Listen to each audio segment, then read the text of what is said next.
นี้ใครฆ่าเพื่อนเมื่อมหาเศรษฐีเจ้าของธุรกิจค่ายนักแสดงยักษ์ใหญ่จัดงานเลี้ยงส่วนตัวที่เชิญเฉพาะเพื่อนๆที่สนิทมาร่วมงานเท่านั้นแต่เกิดเหตุการณ์ไม่คาดฝันเมื่อมีคนวางยามหาเศรษฐีท่านเอสหรือหนึ่งในนี้มีฆาตกรซ่อนอยู่แต่การจะหาฆาตกรในหมู่เพื่อนๆนั้นไม่ใช่เรื่องง่ายเราจึงต้องใช้ความสามารถของเอสตัวฟรองนักสืบระดับประเทศน้องชายฝาแฝดของมหาเศรษฐีเพื่อมาสืบเรื่องราวหาความจริงไปดูกันดีกว่าว่าเกมนี้ใครคือฆาตกรที่ฆ่าเพื่อนได้ลงคอใครกันนะที่มีแรงจูงใจสูงสุดไปลุ้นกันสวัสดีครับทุกคนตอนนี้ทุกคนอยู่กับ SPD บอร์ดเกมนะครับผมบอร์ดเกมของโน1เฉพาะอัจฉริยะที่มาเล่นเท่านั้นนะครับสวัสดีครับทุกคนสวัสดีขอบคุณมากครับวันนี้ที่มาร่วมปาร์ตี้ที่บ้านผมนะครับวันนี้นะครับเรามากับ SPD บอร์ดเกมในทีมใครฆ่าเพื่อนนะครับผมหนึ่งในนี้มีฆาตกรไม่นานมีใครฆ่ากันหรอกโอเคตอนนี้ให้ทุกคนหยิบโทรศัพท์ขึ้นมานะครับผมจะส่งบทของทุกคนเข้ามาในโทรศัพท์แต่ว่ากฎก็คือทุกคนห้ามบอกบทของตัวเองว่าใครเป็นใครให้แก่เพื่อนนะครับผมโอเคครับทุกคนรู้จักผมดีกันแล้วใช่ไหมรู้จักบอกเลยว่าพวกผมเนี่ยเป็นเพื่อนสนิทและคบค้าสมาคมกันมามากกว่าเกือบ20 ปีนะครับและถ้าทุกคนทางบ้านยังไม่รู้จักผมจะบอกนะบทของผมคือเป็นเจ้าของธุรกิจชื่อดังเป็นมหาเศรษฐีอันดับต้นๆของประเทศไทยนะวันนี้นะผมมีเรื่องที่ไม่ดีอยากจะบอกทุกคนเพราะว่าวันนี้ผมจะต้องตายทำไมมีหนึ่งในพวกคุณเป็นฆาตกรมองหน้ากันมาให้ดีตอนนี้ SPD บอร์ดเกมจะเริ่มแล้วนะครับผมทุกคนติดกล้องเลยครับเราจะมาสุ่มจับว่าใครคือฆาตกรที่ฆ่าเพื่อนนะครับและสำหรับคนที่ได้บทฆาตกรวันนี้นี่คือยาพิษนะครับผมระหว่างที่ทุกคนไปปาร์ตี้กันหรือทำภารกิจกันให้คนนั้นนะเอายาพิษเทใส่แก้วของ SPD ครับแล้วหลังจากนั้นเมื่อผมสิ้นลมหายใจแล้วเกมจะได้เริ่มขึ้นนะครับเอาล่ะทุกคนเตรียมตัวจับฉลากบอกเลยนะปกติผมจะไม่เล่นเกมแบบเพื่อนๆนะจะเป็นมอดแต่วันนี้ผมจะเล่นด้วยแล้วผมจะไม่รู้ว่าใครคือฆาตกรตัวจริงนะครับผมซึ่งตอนนี้ทุกคนได้บทไปแล้วใช่ไหมให้แยกย้ายกันไปดูว่าเป็นบทอะไรแยกย้ายกันไปดูครับเดี๋ยวเราจะเรียกกลับมารวมกันอีกทีเกมนี้นะครับผมจะเล่นด้วยผมเลยให้บททุกคนเป็นฆาตกรเหมือนกันหมดนะคะเพราะทุกคนจะได้ดูน่าสงสัยในสายตาผมไปดูกันดีกว่าว่าแรงจูงใจของใครที่จะสามารถทำกับท่านเอสได้ลงคอเศร้าโอเคครับตอนนี้ทุกคนได้ภารกิจไปแล้วใช่ไหมได้บอกเลยว่าในนี้คือเพื่อนสนิทผมทั้งหมดแต่ว่าถ้าใครจับได้ว่าเป็นบทฆาตกรนั่นคือยาพิษอยู่ข้างตู้เซฟเห็นไหมโปรดหยิบออกมาและเทใส่แก้วของ SPD โอเคทุกคนปาร์ตี้เริ่มได้ครับไปทำภารกิจของพวกคุณไปไปสนุกกันวันนี้โอ้โหไม่ได้เจอเพื่อนนาน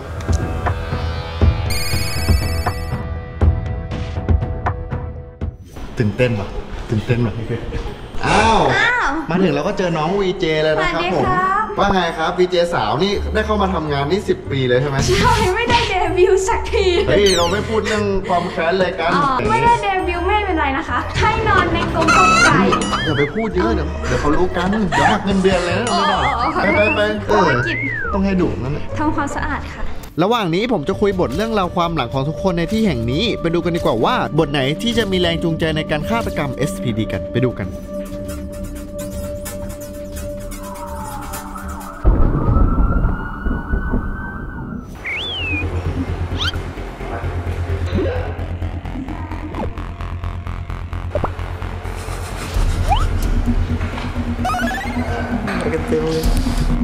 Anak-anak trong ngon rất quan trọng lắm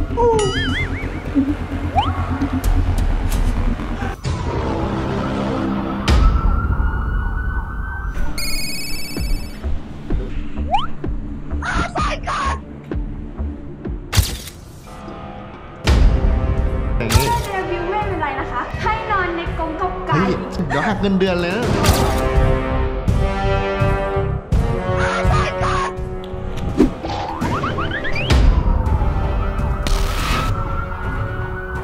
ผมก็ขอบคุณทุกคนมากนะที่มาร่วมงานของผมวันนี้เป็นไงปาร์ตี้มีสนุกไหมมากินกันหน่อยแล้ว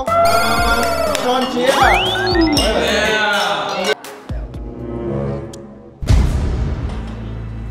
เฮ้ยเจ้านายเป็นไรอ่ะไปเต้นเฮ้ยเจ้านายปล่อยไปเจ้านาย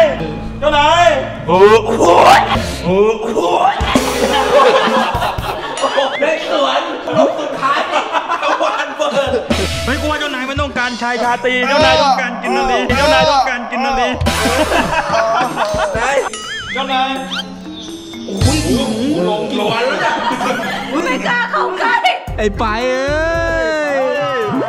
โอ้ยไปตายจริงอะเนี่ยเจ้านายไปสบายเถอะพวกมึงหลับไม่สบายไป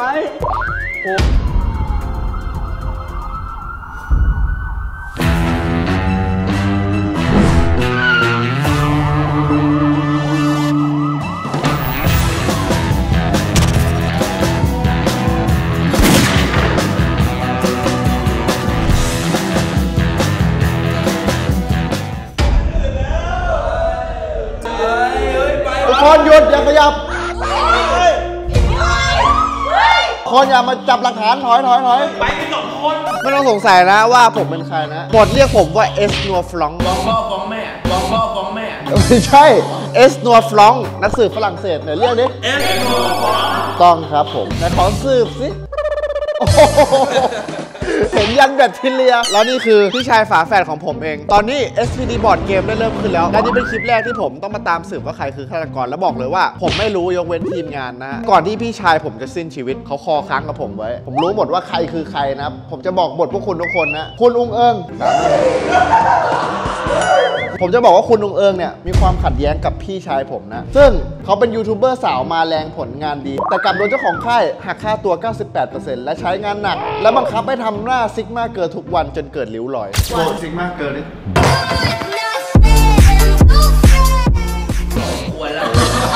สมควรแล้วที่ฆ่ามันจะเอาเวลาไหนบอกมาซิว่า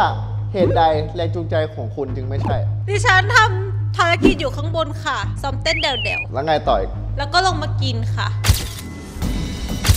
อยากได้ภารกิจแล้วมีใครยืนยันให้คุณได้บ้างนี่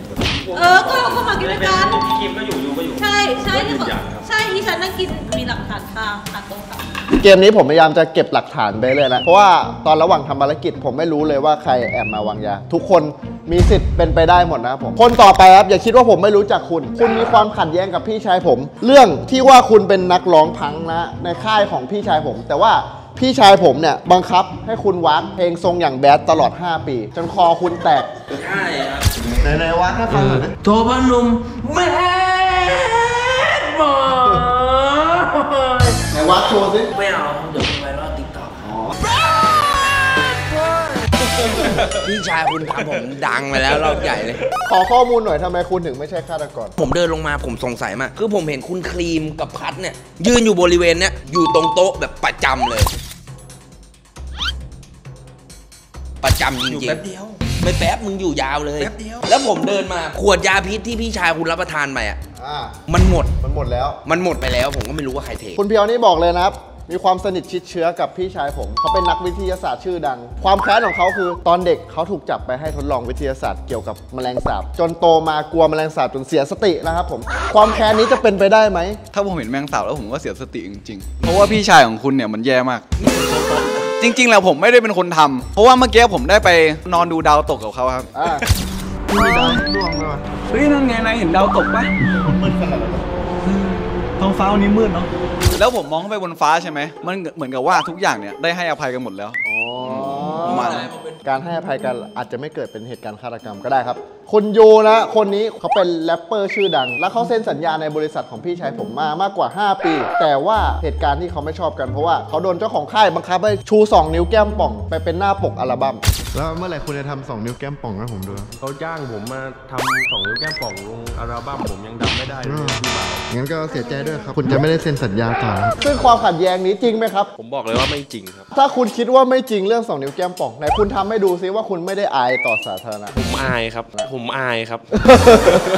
บอกเลยว่าผมไม่คิดจะฆ่าเขาด้วยการที่เขาบังคับให้ผมทำ2 นิ้วแก้มป่องแน่นอนครับซึ่งผมก็เห็นทุกคนมุงอยู่ในโต๊ะอาหารนานแล้วนะครับผมยังไม่ได้ข้อมูลอะไรมากครับนี่นะฮะคือคุณครีมไลท์เขาเป็น VJ ในบริษัทของพี่ชายผมเองนะซึ่งคุณทำอยู่ในแอปอะไรนะแอปยามีค่ะแอปไลฟ์เจนใหม่ที่มี VJ น่ารักหลากหลายสไตล์แล้วก็ไม่ได้มีดีแค่หน้าตาค่ะอย่าลืมไปโหลดแอปยามีนะแล้วก็จะเจอ VJ น่ารักแบบนี้นะแต่ผมไม่รู้ว่า VJ ในแอปยามีนี้จะเชื่อใจได้หรือไม่อย่าคิดว่าผมไม่รู้นะครับคุณครีมคุณ เนี่ยโดนพี่ชายผมหลอกให้เซ็นสัญญาทำงานวันละ23 ชั่วโมงและต้องทำถึงอายุ80แล้วครับผมแล้วเดี๋ยวช่วงนี้เป็นไงบ้างอะการงานก็ดีค่ะแต่ว่าเหนื่อยมากเลยค่ะทำงานวันละ23 ชั่วโมงค่ะแต่ไม่เป็นไรเราทำต่อจนถึง80เลยก็ดีค่ะก็เมื่อกี้เหตุการณ์ที่คุณแบงค์บอกปักปั๊มดิฉันและคุณพัทดิฉันบอกเลยนะคะก่อนหน้านี้ดิฉันขึ้นไปชั้น5กับชั้น6เพื่อที่จะไปแต่งตัวแล้วก็ไปถ่ายรูปดาดฟ้าถ่ายวิวครับซึ่งคุณพัทก็อยู่ตรงนี้ดิฉันเป็นพยานได้ว่าเขาไม่มาทางนี้ดิฉันไม่แม้แต่เข้ามาใกล้นี้หรือนี่ฟุตมีค่ะเป็นความคุณยดาคุณเป็น VJ ในค่ายของบริษัทพี่ผมใช่ไหมใช่ค่ะแล้วคุณผิดใจกับพี่ผมเรื่องนอนในข้อไก่ตลอด10 ปีแล้วทำงาน10 ปียังไม่ได้เดบิวต์ใช่ค่ะมันคือเรื่องนี้จริงไหมจริงค่ะเขาบังคับให้คุณนอนในข้อไก่เหรอใช่ท่านคะเมื่อไหร่จะเลิกให้หนูนอนในเล้าไก่สักทีหนูอยากเดบิวต์แล้วค่ะก็20 ปีแล้วกัน20เลยเหรอผมไม่ฆ่าแน่นอนเพราะว่าก่อนที่จะขึ้นไปดื่มน้ำชากันท่านได้บอกว่าเนี่ยไม่ได้เดบิวต์ให้นอนในข้อไก่แต่ให้เงินเดือนค่ะต่อไปคนสุดท้ายนะในนี้เขียนว่าคุณมีปัญหากับพี่ผมเรื่องที่ว่าชื่อเล่นเหมือนกันแล้วคุณโดนลดเงินเดือนเพราะว่าชื่อเล่นเหมือนกันจริงไหมมันก็จริงครับผมทั้งบริษัทเขาก็รู้นะชื่ออะไรใช่ครับจริงผมชื่อไปครับอ๋อทำไมถึงชื่อนั้นน่ะเกิดมาผมก็ชื่อไปเลยครับตั้งแต่แม่ผมคลอดมาผมก็ร้องไห้ครับไปครับจริงเหรอครับงั้นเงินเดือนคุณจะน้อยลงไปอีกนะครับโอ้ไปเพราะว่าผมก็ยอมที่จะเปลี่ยนชื่อตัวเองให้กลายเป็นพัดเพื่อที่จะให้เพื่อนๆเรียกว่าพัดไม่เขียนพัดอย่างเดียวมันเขียนว่าพัดเฉิดฉายพัดเฉิดฉายผมไม่อยากให้เจ้านายผมตายอยู่แล้วถ้าอะไรวะเจ้านายคุณเคยออกเดทกับคนปากเหม็นไหมครับน่าสงสารที่คนเหล่านี้ไม่รู้ตัวถ้าเจ้านายผมตายแล้วผมจะเอาอะไรผมก็ไม่มีเงินไงโอเคตอนนี้ผมจะให้ฆาตกรใช้สกิลได้1 ครั้งนะก็คือเลือกผู้สมรู้ร่วมคิด1 คนทุกคนปิดตาโอเคครับตอนนี้ทุกคนหลับตาแล้วนะครับผมฆาตกรแง้มตามองครับผมฆาตกรคุณจะเลือกใครเป็นผู้สมรู้ร่วมคิดครับโอเคครับผมไปสกิดผู้สมรู้ร่วมคิดแล้วนะครับทุกคนเปิดตาได้ครับผมตอนนี้นะในกลุ่มของพวกเรานะมีฆาตกรและผู้สมรู้ร่วมคิดทุกคนถึงเวลาโหวตนะถ้าใครโดนโหวตคนนั้นจะต้องโดนจับนะผมเอามือขึ้นฟ้าครับไม่โหวตคือขึ้นฟ้า3 2 1โหวต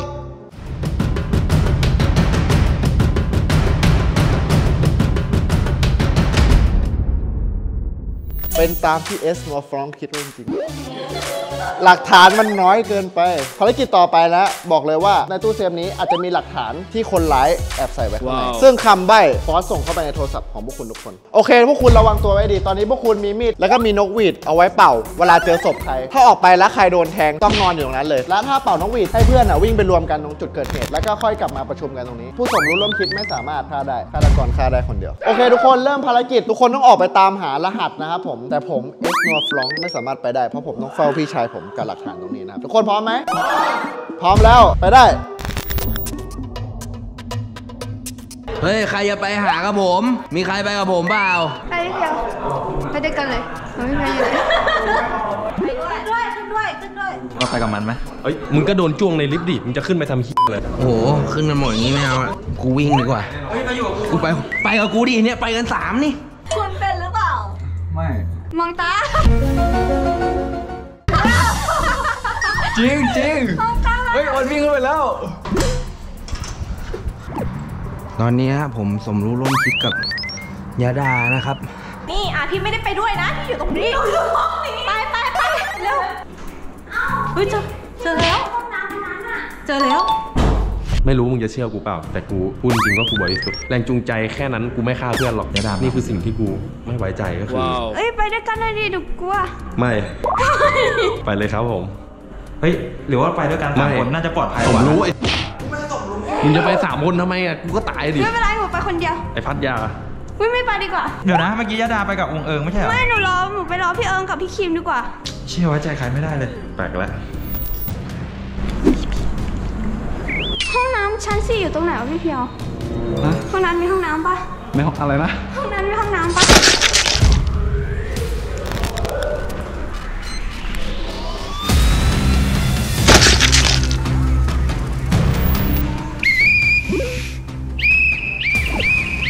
เฮ้ยมีคนตายกูบอกแล้วไม่ใช่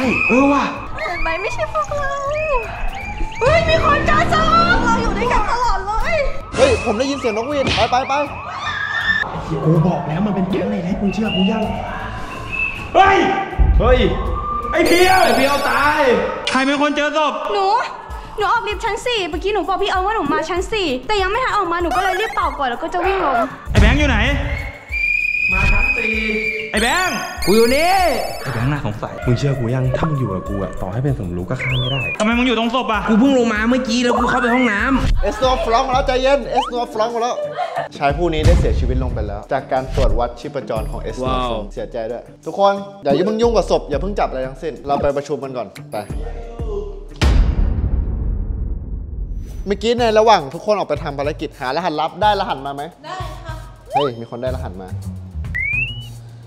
เลข 7 นะครับเลขที่ออกซึ่งตอนนี้เราได้มาแล้ว1ตัวแต่ว่าเสียใจด้วยครับกับนักวิทยาศาสตร์ชื่อดังของเราท่านเพียวเสียชีวิตไปแล้วซึ่งบอกเลยว่าฆาตกรในนี้พร้อมที่จะปิดปากพวกคุณนะครับต่อไปเราจะทำการโหวตให้คนนั้นถูกจับนะครับแต่ว่าผมขอถามหลักฐานของพวกคุณหน่อยคือตอนแรกหนูรวมตัวกัน3 คน 3 สาวแต่ทีนี้มันกลัวเวลาจะไม่ทันก็เลยบอกว่าพี่หนูไปชั้น 4นะหนูกดชั้น 4รีบตามมาพอทีนี้หนูกดขึ้นไปข้างบนเปิดลิฟต์เจอพี่เพียวหนูก็เลยรีบเป่าเลยห้องนั้นไม่ห้องน้ำพี่เพียวหนูก็เลยรีบเป่าเลยห้องนั้นไม่ห้องน้ำแล้วก็จะลงบันไดแล้วก็เจอพี่ยูกับพี่พัดกำลังวิ่งขึ้นมาผมกำลังขึ้นไปหารหัสอยู่บริเวณชั้น6แล้วผมก็เดินลงมาเจอกับเพียวล่าสุดชั้น5แล้วผมก็เดินเข้าไปในเลี้ยวเข้าไปในห้องนั้นแล้วผมก็ได้ยินเสียงนกหวีดแล้วผมก็เดินออกมาไอ้พัดอายุถึงแล้วมันก็บอกผมว่ามึงเป็นฆาตกรครับทำไมมึงอยู่ตรงศพกูเพิ่งลงมาเมื่อกี้แล้วกูเข้าไปห้องน้ำคือผมมีเหตุผลก็ตอนแรกพวกคุณขึ้นลิฟต์กันไปหมดใช่ไหมหลังจากนั้นผมก็เห็นยาดาขึ้นมาจากชั้น 1แล้วไปเจอยาดาอีกทีชั้น 4เอ้ยไปด้วยกันเลยดิหนูกลัวไม่ไปเลยครับผมก็แอบสงสัยน้องครับมีมูลแต่ทีนี้มันมีพิรุธอย่างหนึ่งคือตอนที่ผมมาอยู่ขึ้นไปใช่ป่ะยาดาเป่านกหวีดปุ๊บความที่แบงค์อยู่ใกล้ตรงนั้นนะถ้าเป็นปกติของแบงค์ได้ยินเสียงนกหวีดต้องรีบวิ่งออกมาจะบอกว่าพวกเรา2 คนอย่างที่เห็นว่าบริสุทธิ์มากเพราะว่าจากสถานที่เกิดเหตุกับที่ที่เราอยู่แน่นอนค่ะว่าไกลมากแล้วกว่าจะมาแล้วก็วิ่งมาเจอท่านนักสืบใช่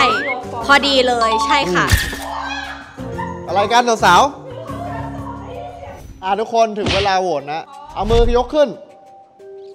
3 2 1ชี้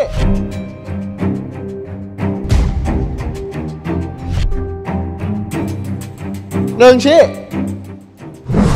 ใครครับช่วยนับคะแนนเสียงหน่อยครับคุณยูนะโดนคะแนนโหวต4 เสียงนับโอเคเราได้ผู้ต้องสงสัยแล้วครับนิ้วปีกแล้วครับลาก่อนครับคุณยู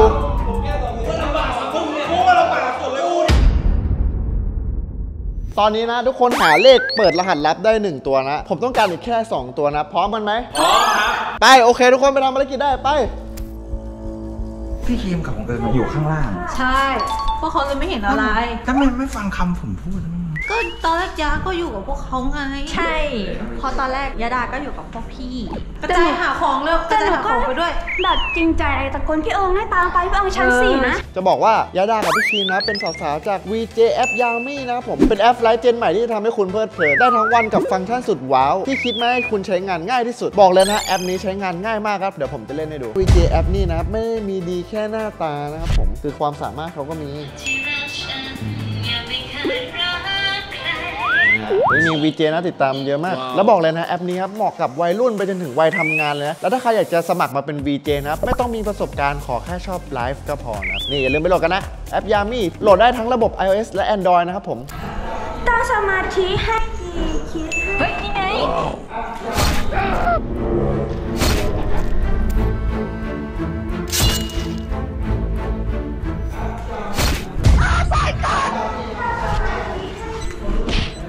มาพูดทำไมกูทำไมอุ้ยอ๋อคาหนังคาเขาครับเป่าสิพี่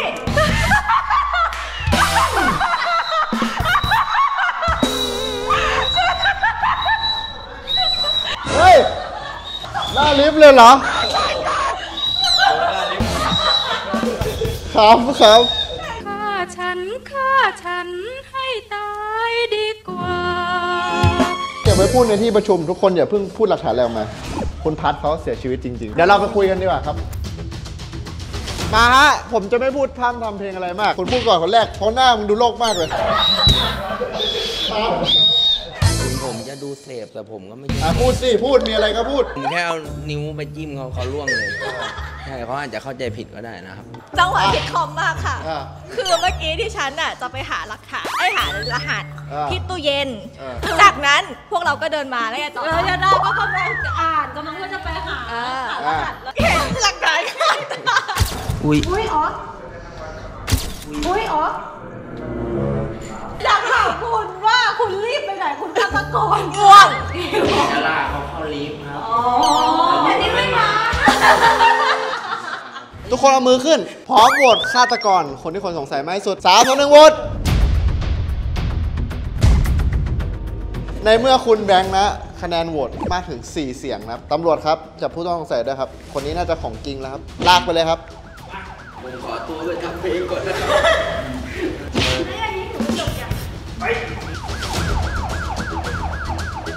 เกมยังไม่จบนะครับทีมงานแจ้งมาผมก็ไม่รู้เดาๆว่า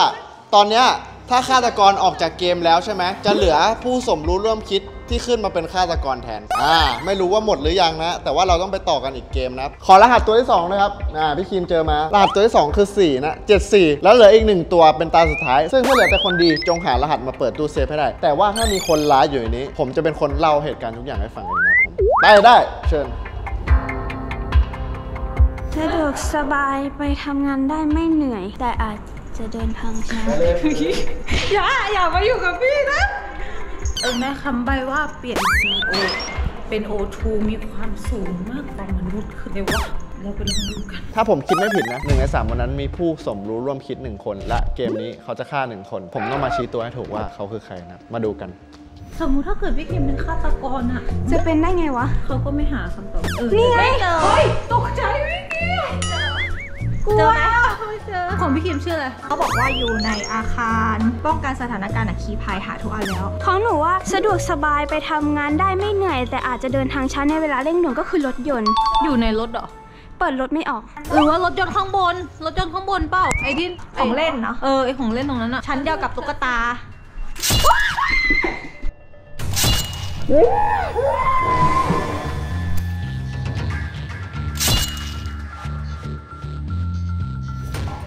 ยังมันแกล้งเมื่อกี้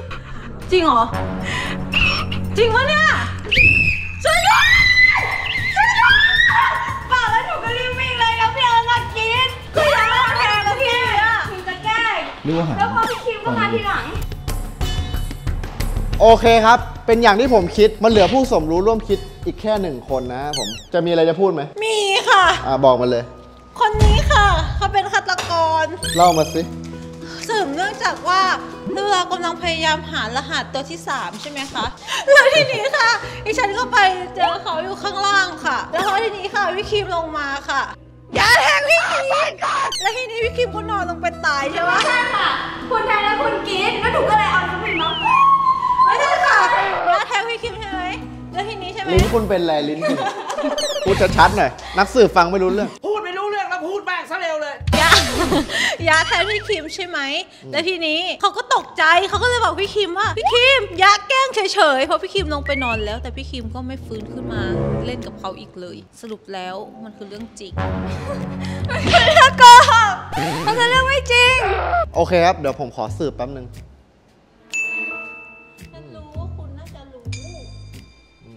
จริงๆแล้วผมได้รู้ตั้งแต่ตาเมื่อกี้แล้วครับเพราะระดับมันสมองของเอสโนฟลองคือนักสืบระดับประเทศบอกเลยครับเกมนี้เป็นเกมที่ผมลงมาเล่น SPD บอร์ดเกมครั้งแรกแล้วผมไม่รู้อะไรเลยรู้ข้อมูลจากแค่คนที่มาเล่าให้ฟังเท่านั้นไม่เชื่อถามฟอสครับผมก็คือเกมนี้ SPD ไม่รู้เลยว่าใครเป็นฆาตกรหรือว่าใครเป็นผู้สมรู้ร่วมคิดครับผ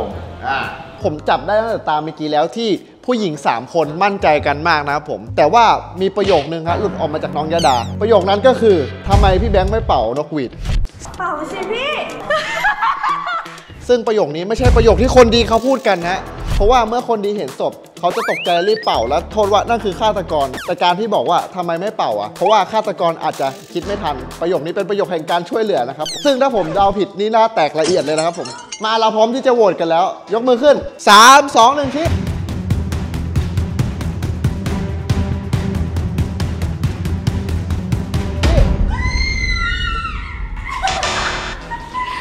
ตำรวจครับจับเลยครับผม ผมจะไม่ตายในคุก ไม่ใช่ครับทุกคน